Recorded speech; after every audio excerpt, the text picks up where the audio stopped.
जय श्री कृष्ण, जय श्री राधे राधे। श्री कृष्ण ने कहा कि यह सबसे बड़ा पाप है, सजा है भयानक इसकी। शास्त्रों पुराणों में बताया गया है कि मनुष्य धरती पर रहकर जो भी अच्छे या बुरे कर्म करते हैं, उन सभी कर्मों का लेखा जोखा मृत्यु के बाद होता है और उसके अनुसार सजा और पुनर्जन्म मिलता है। ईश्वर की दृष्टि में जो अच्छे कर्म यानी आपके काम होते हैं, उसे पुण्य कहा जाता है और जो बुरे कर्म होते हैं उन्हें पाप कहा जाता है। पुराणों में कई अच्छे और बुरे कर्मों के बारे में बताया गया है।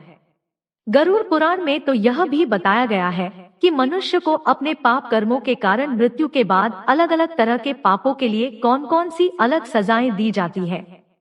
गरुड़ पुराण में उल्लेख मिलता है कि मनुष्य धरती पर जो कुछ भी पाप करता है, उन सभी पापों की अलग अलग सजा बारी बारी से मिलती है।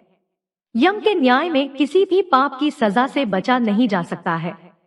कामी व्यक्ति के लिए ऐसी है सजा। गरुड़ पुराण में बताया गया है कि परस्त्री पुरुष संबंध रखने वाले को लोहे के गर्म सलाखों को आलिंगन करवाया जाता है।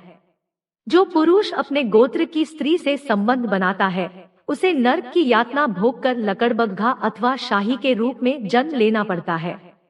कुंवारी अथवा अल्पायु कन्या से संबंध बनाने वाले को नरक की घोर यातना सहने के बाद अजगर योनि में आकर जन्म लेना पड़ता है। जो व्यक्ति काम भावना से पीड़ित होकर गुरु की पत्नी का मान भंग करता है, ऐसा व्यक्ति वर्षों तक नरक की यातना सहने के बाद गिरगिट की योनि में जन्म लेता है।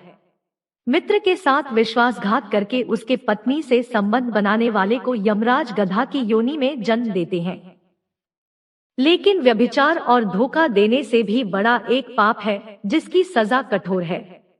महाभारत के समय एक व्यक्ति ने ऐसा पाप किया था, लेकिन आजकल बहुत से लोग ऐसे पाप करने लगे हैं। जानिए वह पाप क्या है और इसकी सजा क्या है। श्री कृष्ण की दृष्टि से यह है सबसे बड़ा पाप। भगवान श्री कृष्ण की दृष्टि में जो सबसे बड़ा पाप है वह है भ्रूण हत्या। महाभारत युद्ध समाप्त होने के बाद जब द्रोणाचार्य के पुत्र अश्वत्थामा ने उत्तरा के गर्भ में पल रहे बालक परीक्षित पर ब्रह्मास्त्र का प्रयोग करके उसकी हत्या कर दी, तब भगवान श्री कृष्ण सबसे अधिक क्रोधित हुए थे।